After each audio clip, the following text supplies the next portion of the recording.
Welcome back to Making It Awkward. I'm your host, Jessica Wilson. Thanks to everyone for feedback on last week's episode with Jeff Hutt about making America healthy again. I look forward to getting it all together for next week's part 2. Today is my conversation with Tigress Osborn and Dr. Whitney Totter. The three of us are mixed-race Black women and got together to talk about hair. The conversation connects our hair journeys to identity, representation, eating disorders, fat community and politics, and so much more. Only in the last 5 years have I started to feel confident in my own hair. I finally found mixed-race women to cut it, and who are able to cut each of the ringlets individually at an angle to make them pop rather than straight across the bottom. A tall task, and I am incredibly grateful to Maya at Evergreen Wellness in Sacramento. Additionally, my scalp has always been a struggle, and only recently I learned that because my hair is so thick, it takes a long time for it to dry. And because I sweat a ton when exercising and bike commuting, only then to twist my hair up, that I'm creating a steamy environment that traps moisture on my skin and makes my scalp angry. So I've been trying to leave my hair down after workouts when possible, but regularly forget, and have started washing my hair twice a week instead of one to get the sweat off, and I have to dry it immediately. It's a big commitment. In this episode, we talk about our own hair and our looser curls. We each benefit from texturism in our culture and abroad. Our experiences are also specific to our lighter skin tones. Both colorism and texturism are topics I look forward to discussing in the future with guests. Today, we also get into our experiences with chemical relaxers. There has been research suggesting that the use of chemical relaxers increases the risk of cancer, and the specific ingredients of concern are formaldehyde, formaldehyde-releasing compounds, and any endocrine disruptors. And who knows what was on my hair decades ago. Both Whitney and Tigress have been on previous episodes, and you can find their full bios there. Tigress talked about fat politics and the movement for size freedom, and Whitney has come on to talk about the eating disorder field in multiple contexts. And with that, Dr. Whitney Trotter and Tigress, welcome back to the show. Hello. Hello. Thanks for having us. Absolutely. We'll get into Curlfriends, and I'll start with a lightning round. Yes or no? Has anybody white ever touched your hair? Yes. Yes. Yes. Mm-hmm. Mm-hmm. Okay. White women and Black men. Interesting. Like strangers, not intimately. Like just Yeah. strangers touching it or asking me if they can touch it. Okay. Yeah. Chemical relaxer. Yes. Yes. Yes. Has anyone made fun of your hair? Yes. Yes. Have you ever shaved off your hair? No. Not kind of. Close to shaved. Yes, twice in my 20s. Next one. Have you ever been mistaken for a different race or ethnicity because of your hair? Yes. Yes. Whitney? Yeah, okay. Yes. Same. You? Which ones have you all been mistaken for? Last week at my daughter's basketball practice, somebody asked me if I was Samoan. Yeah. Yeah. I've gotten Pacific Islander. I get Puerto Rican most often, I think. Oh. Especially when I'm on the East Coast. I Yeah. don't get as much on the West Coast. Mhm. And I've also gotten Jewish. Oh, okay. I've gotten Samoan in Oregon because there was a lot of folks from Pacific Islands over there for football and being recruited. So, yes. Have you ever had a hair-related accident? I don't know what that means. Me neither, but maybe some people have gotten their hair stuck indoors or I've been grabbed by some tree branches. Yes. Yeah. Okay. Nothing I can recall. Okay. How many compliments do you think you've gotten from strangers on your hair? I don't know how to quantify this. I get complimented on my hair a lot. Same. But more so now that I have a little boy that looks white and has blonde hair. So when they see us together, we get stopped a lot. More than when me and MJ are out matching with our hair together. So I think that's really interesting. You and your son have matching hair? No, me and MJ have like matching hair. We'll wear matching styles. I do the whole thing, matching outfits. Oh. We get stopped more with Max when they see his blonde curls than I do with just me and MJ. Oh, Like mommy daughter get up. And I peeped that lately, and I think that's really interesting. That's fascinating. I have a 9-year-old niece who is mixed and white passing, and but her hair is a lot like mine. And so I think that a lot of people read us as mother-daughter when we're out together. I will say, if folks are watching Love is Blind, Whitney, I know you do. There was the guy, was it Steven? I don't know. Who was like 1/8 black or some 1/4, I don't know, 5, 6 or something. And he didn't know, but like I clocked it at the beginning. I'm like, your hair, sir. White man math. White male math is what that was. I was like, your hair. Why did you never ask about why your hair is curly? That's how I feel about that guy from the Bare Naked Ladies, who was like didn't know for most of he was adopted and didn't know for most of his life that he had black heritage. And I'm like, wait, what? How did you not know with that afro, sir? Yeah, I don't understand. Have you ever? I swear I'm not making this up. I swear this is real. I gotta look at this. I used to love Bare Naked Ladies. Oh, okay. We'll link that in the show notes. Have you ever had a period of hair loss? Yes. I think I have had hair loss in the 2020s of things. Have y'all worn wigs? I've only worn wigs for costume purposes. Yeah. No, just extensions. That was my next question. Yeah. I used to be that girl. Like I would spend $300 to $500 on like Brazilian weave. Nice. Tigress, what about you? Any extensions? I've never worn extensions. Okay. I have only for Halloween worn like dominatrix-esque like wigs and things like that. Have you ever had a hair appointment that's taken over 2 hours? I didn't know there were hair appointments under 2 hours. I didn't know that was Yes. I have yes, over 3 hours. I haven't. Have I ever had a hair appointment that was under 3 hours? No. Over 3 hours. Oh, yes. Yes. Over 4 hours. Yes. I've not. And then Whitney, you said yours was taken over or about 5 hours before? Yes. Yeah.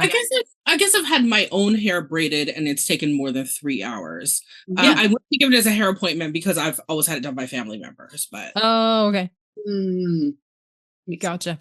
And do you all have someone or some folks who are your hair goals? Like you can look at their hair and be like, that is like what I am aiming for when I do my hair. Yes. Yes. Who is it? I always get them confused, but they're the sister twins. Oh, okay. Tia and Tamara Mowry. Both of you? No, I'm just saying who they are. Okay.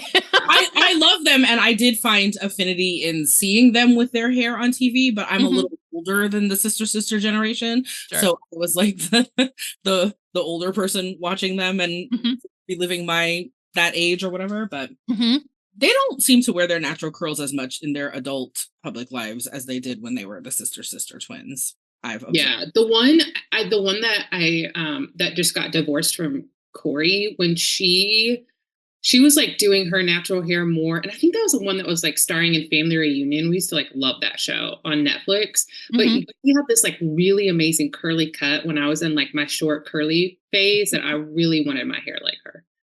Ooh, well, yes, Hannah Frankson from Peloton. If you're not, if you're on Peloton and not doing her rides or runs, I'm not sure why you're paying the money. But she's able to do like sweat a ton, take the hair down, wait like hours, put it back up in a different style, go sweat again, take it down. And I'm like, what, how, and why is your hair so curly every time? It's phenomenal. I would say Allie Love too. Does a bunch of different things with their hair. Yes. But Hannah's curls are the ones that I'm aiming for. Tigress, who's your hair goals? Well, Michelle Buteau, her hair reminds me of what hair looked like before hair loss. Yeah. And so she's my hair goal, but also a little hair envy.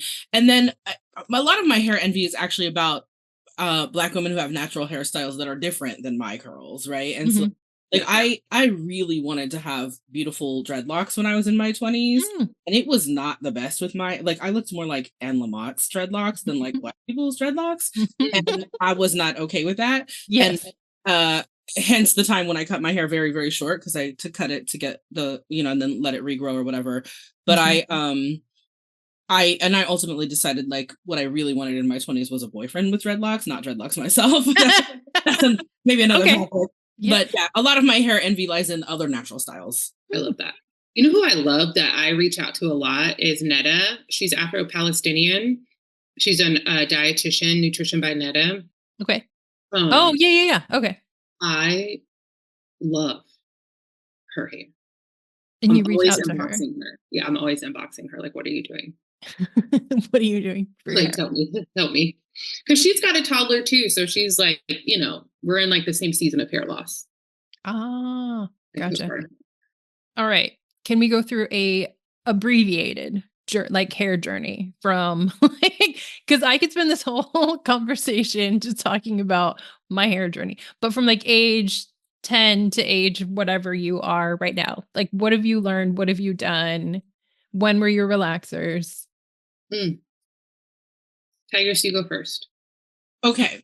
So when I was a little kid and I was mostly with my mom's family, which is the white family, I'm mixed black and white. My grandmother did my hair and my hair was always neat.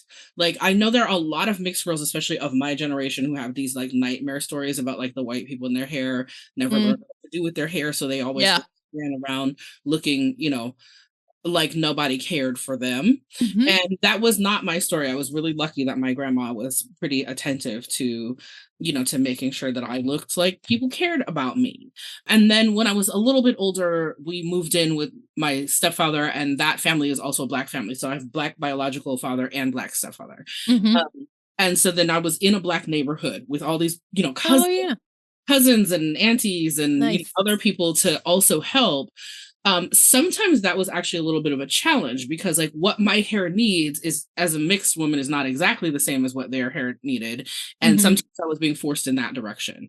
So like the pressure to relax my hair at that stage of my life and also later in my life, that always came by way of other Black women. It didn't, it was always like your hair would be so much longer if it was straight or like that kind of stuff. So I think my first relaxer, I want to say was maybe 4th or 5th grade, maybe. Yeah.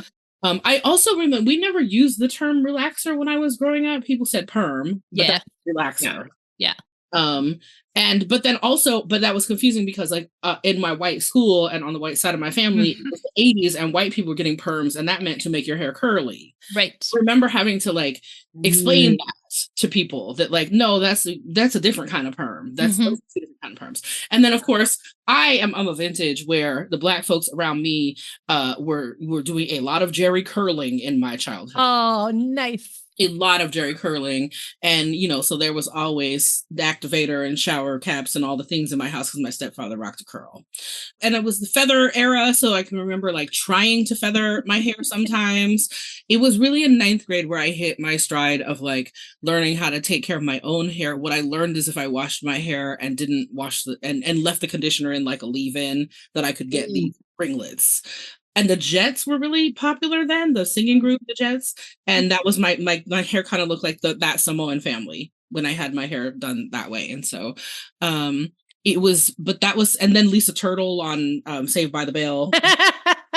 Yes. And nice. Then I tried dreadlocks in college and did not. I had 2 great dreads right in the front because I could twist those during class. And so I was always messing with them.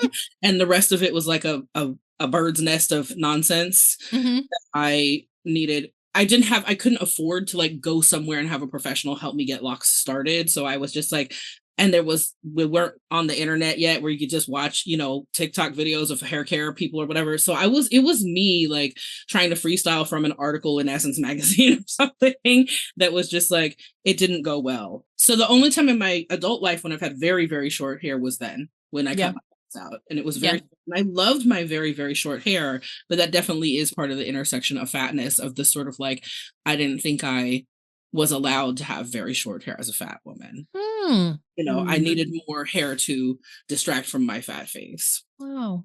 Yeah.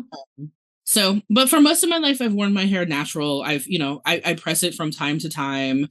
I think it's fascinating to see the changes in texture, but I'm very conscious about the reactions that I get when I have straight hair, some of the affirmation. I worked at a school for 9 years as the diversity director, and I stopped wearing my hair straight to school ever because the hair dynamics that the kids were dealing with, I just to be affirming to them. You talk about people touching your hair. I just always, and I had a parent touch my hair at that school too. Yeah. And almost lost my job. But I just like, I always wanted to be affirming to those kids that their natural hair was okay at school. So if I ever did press it for some variety or reason or whatever, I only on the weekends. I wouldn't wear it like that to school. But mostly I wear my hair in its natural curls, partly because I'm lazy and don't want to press it. And I think that's most of my hair journey. And that I had some COVID related pretty major hair loss after I had COVID in 2021. Okay, so similar. What's so interesting about our stories is I'm biracial, white and black. I never had pressure from my mom or dad for my hair to look a certain way. I think my mom just, she had me when she was 19, I think just young, white. There was not a lot of resources. So it was like a trial by error type thing, but there was no pressure to conform to like straightness and whiteness.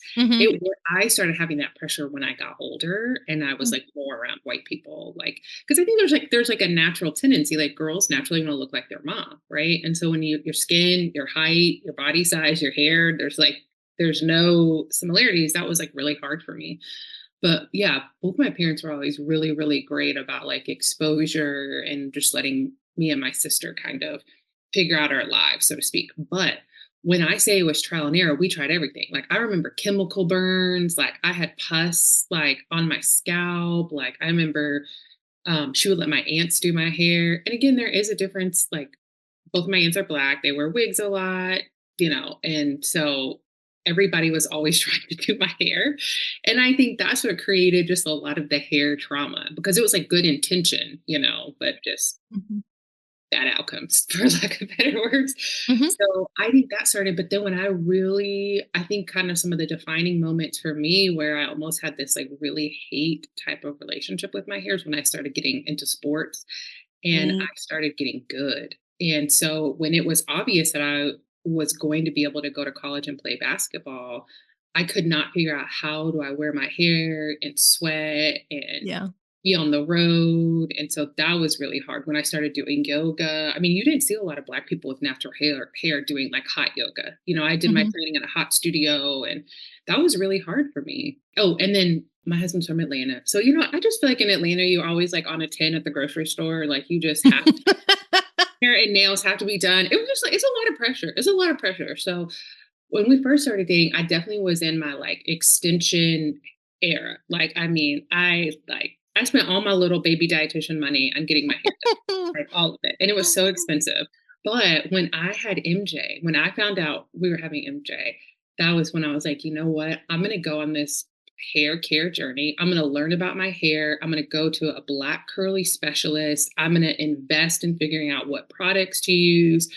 Like, cause I want to do her hair and I just didn't grow up learning how to do hair. Like that was like not a thing. And so I was like, I want to take care of my hair. I want to embrace my curls. I want to teach her how to take care of her hair. So that's kind of like the evolution, but me and my hair have been through a lot. We done been through a lot. Yeah. Like all the diets, when I was in my diet phase, losing the hair, the curl patterns changing, because they don't tell you about that when you're Black and dieting, how like the curl pattern can like change. So we've been through a lot together, and now I'm in the postpartum hair loss phase. So you've blown my mind with this curl pattern change. Okay, I'll go through mine real quick. White mom, and who just like didn't have the capacity. You gave so much grace, Whitney, to just not having the resources. Yes, I feel like, my mom didn't have the resources and also didn't seem to like put forth a lot of effort. She found one Black hairstylist at JCPenney and like made me go see her. And that woman would put the relaxer in me and like have clients in between, like while that relaxer was sitting on my hair. And like, yeah, it wasn't pus, but it was like open wounds that were healing like in between hair appointments. The white girls didn't understand why I didn't wash my hair every day. And that was hard. I was so tired of like trying to have straight hair forever that when I got to college, I took like a gender studies class and they, it was like gender roles and like women have long hair and men have short hair. And I was like, fuck this. I went like at 18, I just like cut it all off, had like 2 inches of hair left. And I'm like, this is what I'm doing. I also don't have the resources and I don't know how to take care of it. But my curl pattern did change. And like, whoa, Whitney, is that because of the dieting? Unclear. And then I said it was Oregon for like 8 or 10 years. No one could do my hair. That is also when it was like very, very short because there was nothing I was going to do. So I moved back to Oakland. I found a barber there because it was short, but still like not happening. Moved to Sacramento. Like this is going to happen. So I find, yes, Black women and curl specialists. So only in the last like few years have I like really been getting things together. And like I brought the brush that I use like this one in the shower. I put like my showers are so long because if I'm doing my hair, I will wash it, condition it, leave that up, then rinse it, but also like put all the hair products on while I'm still in the shower. And I'm putting it on like corner by corner, like X pumps of gel in each one. I use the Denman brush and I got this one from Hannah Frankson, this idea. That is what makes the like ends less frizzy, et cetera, et cetera. So only recently, but like the hair trauma growing up was just not the best. So like identity politics, like hair is very much into the identity politics space. Because I agree. Yeah. Like it's like knowing how people treat me when my hair is straight versus not, like it impacts you. Mm-hmm. Yeah. And also like I feel the same way about the comments I get when my hair is straight as I feel about sort of weight loss comments in the like, what you want is for me to be complicit in saying that this is better than what I have in another situation. And I don't feel like that. I think my hair is really beautiful straight, not instead of this. As an also to this, like as as another thing it can be, right? It's fascinating to me that my hair can do all these things where like it can be straight and then like a little bit of water and it can go back to this or whatever. Like that's fascinating to me. But I don't think one is better than the other. I understand how one is culturally preferenced and why other people think that, but I don't think it. And so when I get a lot of attention for the straight hair, that seems to be affirming you should wear it that way all the time. I don't like that feeling, even though I do like the aesthetic sometimes. And so I just don't do it as often, but it's the same way that I don't want to, if my body goes through these changes and people comment on them in ways that are not just like, hey, I've noticed a change, but that are like, I've noticed a change and you're so much better this way, even when spoken thing, even when that's what they're implying. It's a similar dynamic to me. It's a very similar dynamic. Like I get it. I get all the shit that brings you to the point where you think one is better than the other, but I'm trying to divest from that thinking. Or, with the hair stuff, I feel even further along the line of I have divested from that thinking and I don't want to participate in your preferencing of my straight hair over my curly hair. Yeah, that's legit.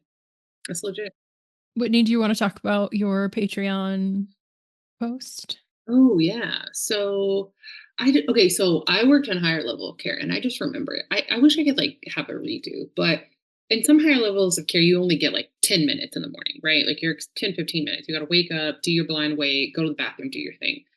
And in no world is 10 minutes sufficient to do any type of hygiene, let alone hygiene plus Black hair, like at all. I would even argue white hair, but let's say they're over there.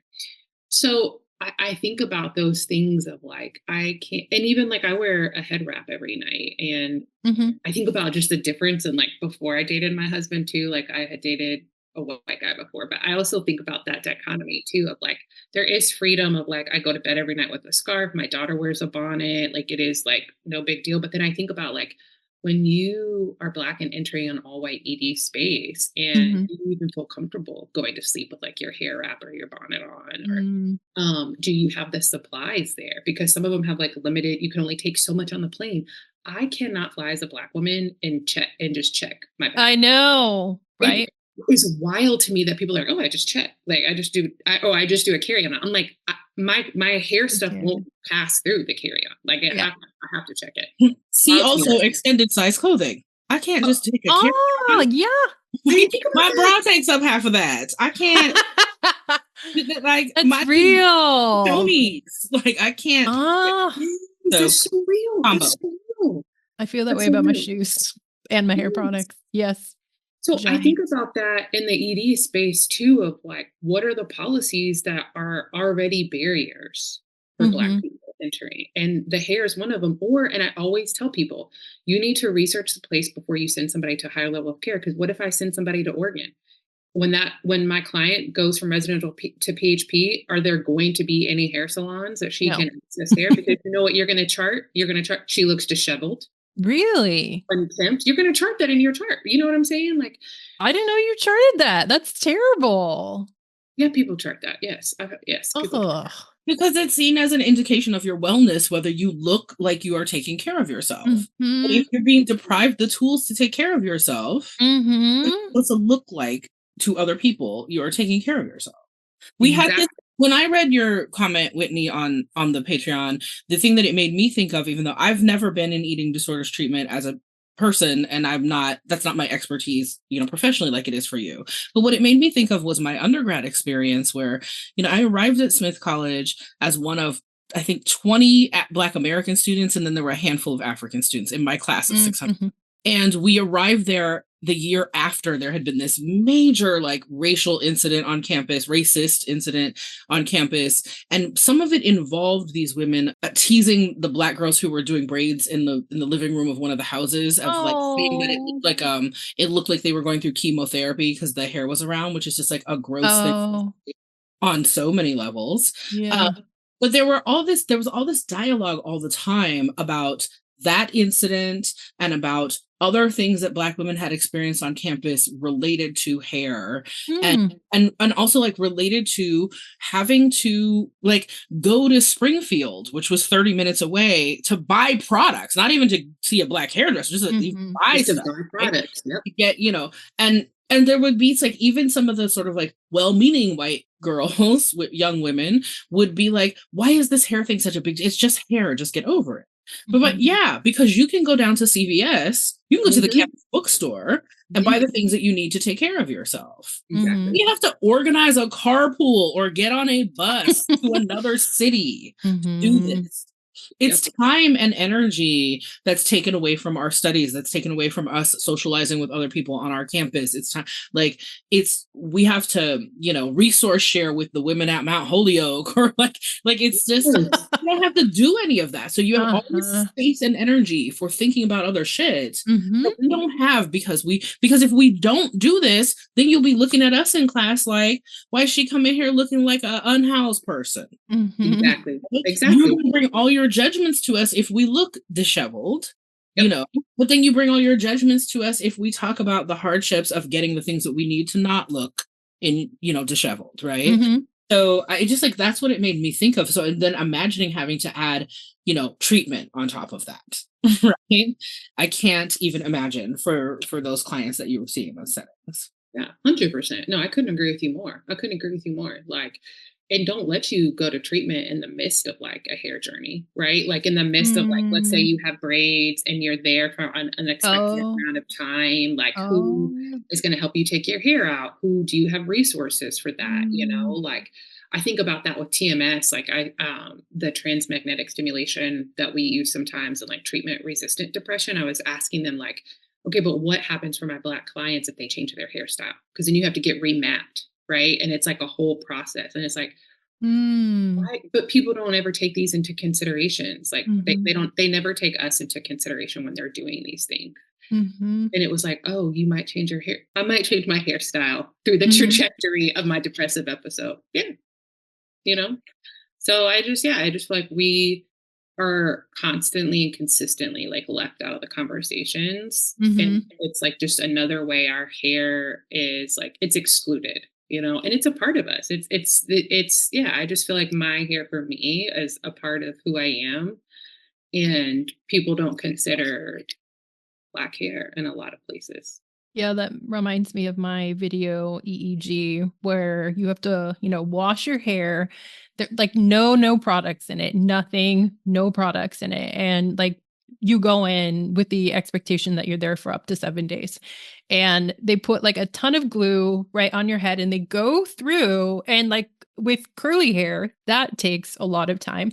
It was forever, but also I'm terrified because you've got all these electrodes in like your hair. You end up with like a mane and then you have to sit back and sleep on it. So all of a sudden your hair that is like, doesn't have any product in it in the first place is also like smushing around because of course you can't have a bonnet or anything like that. So, nurses are coming in and I can see my hair just becoming disheveled.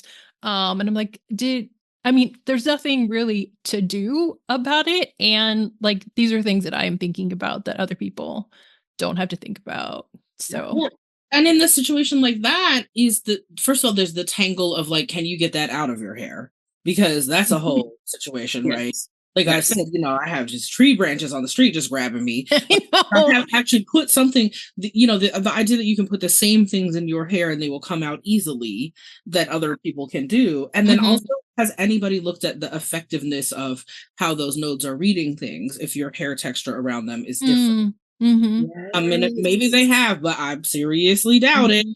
because that's what we already know that in medical settings, and this is of course like even more challenging for like our dark skinned siblings of all genders, right? That in medical settings there are tests that don't read shit right because of our skin tone. There are attitudes that we are dealing with because of perceptions about Black folks in pain, Black folks and compliance with medical advice. Like we already have all this stuff, right? Mhm. Then if you take though the actual like the physical part, if my hair gets tangled, that's like that might be a 2-hour ordeal dealing with that situation. Mhm. Can I do that if I'm in recovery for something or if I'm in the middle of a treatment for something? When I put my hair in like Leia buns when I had a hysterectomy because I don't know what I'm going to do with this, or like, when I had COVID and I had almost no energy, I was having a lot of temperature stuff. I didn't want to wash my hair because I did, because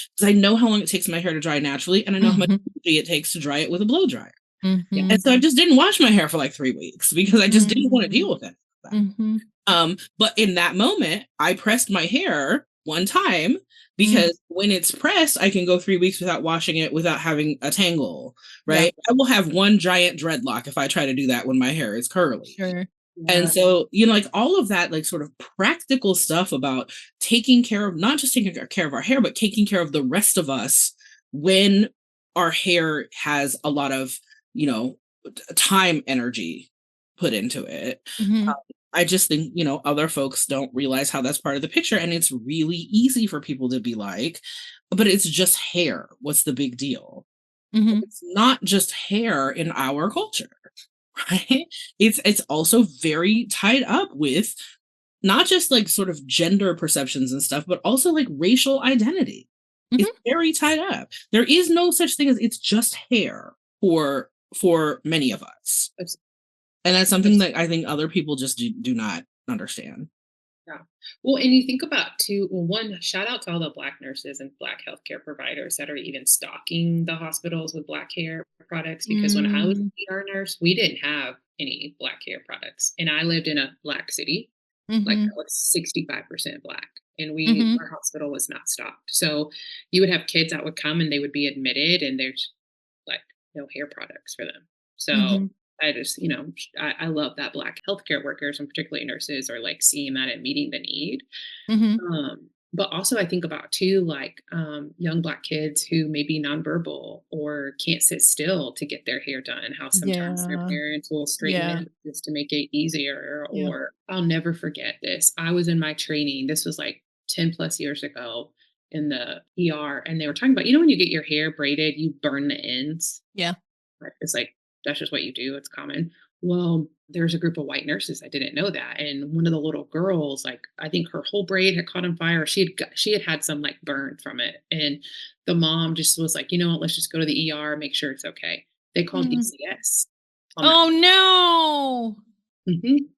And again, it goes back to representation, because any Black nurse would know that was not intentional. Mm-hmm. But it was a whole ordeal because it triggered our burn policy. They had to call the social worker. DCS had to get involved. It was a whole thing. And again, it just goes back to, one, the need for Black representation, but two, like how we're always having to fight something within the system. Mm-hmm. Because now you got this whole family that has a whole DCS case opened because somebody just did not understand Black hair and how normal that is. Mm-hmm. Like, you burn the ends or you put it in hot water. I can't tell you how many times I have like had a little water burn from dipping the end of my braids in hot water to set them, like, and it's really sad. But I'll never forget that story. And I was a little baby nurse. I think I was like 3 weeks on the job or something like that, and I just couldn't believe it. Did you say anything? Yeah, all the Black nurses were like, I mean, it was so like just common. Like, I mean, again, but yeah, there was only, I mean, that's a whole other thing. Like how Black nurses are not always like interviewed or given jobs at like MAGA hospitals. This was a MAGA hospital. So even though we were in a Black city, there's not a lot of Black nurses at that hospital. I was one of 4, and I think there was 300 employees in our ER. Wow. Okay. Never saw a Black ER doctor the entire time I was there. Oh, there was one. Sorry. There was one. Tigress, is there anything else that you would like to say about the intersections of fatness and hair? Well, for me, I had a really challenging experience with hair loss after I had COVID in early 2021. So I had pre-vaccine COVID. So, it was pretty mild in comparison to the worst things, but, rough compared to what a lot of people who've been vaccinated now experience if they get COVID for the first time. And of course, just in a different time too, of how we were thinking about COVID. And so it was a, somewhat traumatic experience. And then, but I survived and I rebounded. And then several weeks later, my hair started to fall out. And I had no idea that there was a connection between COVID and hair loss at the time. And so I was just sort of in like, what fresh new hell is this mode, right? And my doctor didn't know there was a connection between COVID and hair loss. And so I got a referral to a dermatologist and like, we're going to do some blood work. We're going to see like, why is your hair falling out? And then I saw a friend from high school post on Facebook that, like, what are you, people who've had COVID, what are you doing about the hair loss? And I was like, hey, and so I start digging around and I find a little bit more information about hair shedding, which happens frequently to people who've had, a long-term illness, especially one with a high fever. It's like your body starts conserving resources, and then a few weeks later, it just kind of lets go of your hair.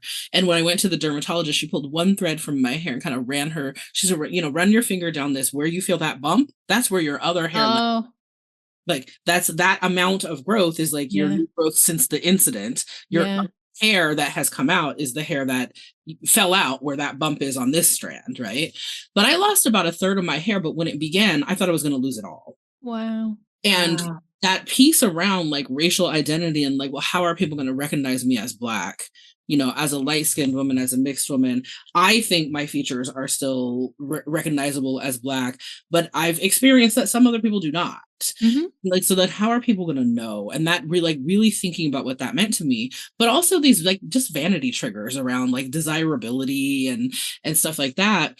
And part of what was unique to my experience, I think, is that having been in fat community for a long time, in fat liberation community, I had some frameworks to apply around pushing back on beauty standards, around, thinking systemically about, the way that, I don't know, like just like the way hair and prejudice works and like things like that made it a little bit easier for me. And just like having a bunch of like badass body rebels around me who are living outside of the beauty standard and finding ways to feel beauty or to reject beauty as a concept and just live their best lives regardless of what other people think about them aesthetically, right? Mm-hmm. Those frameworks really helped me.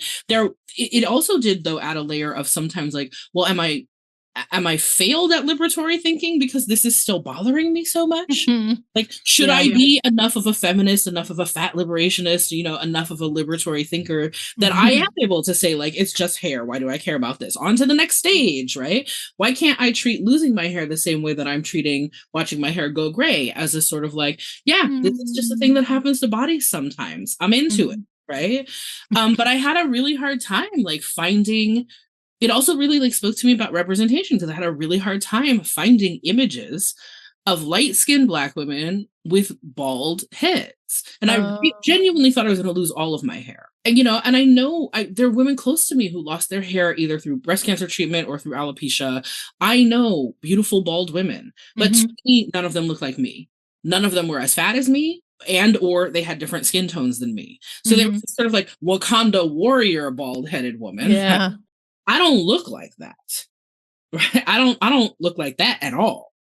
And so like, where's the image of me? And everything was Michelle Buteau, right? Like everything was smaller, fat, light-skinned Black women with big hair.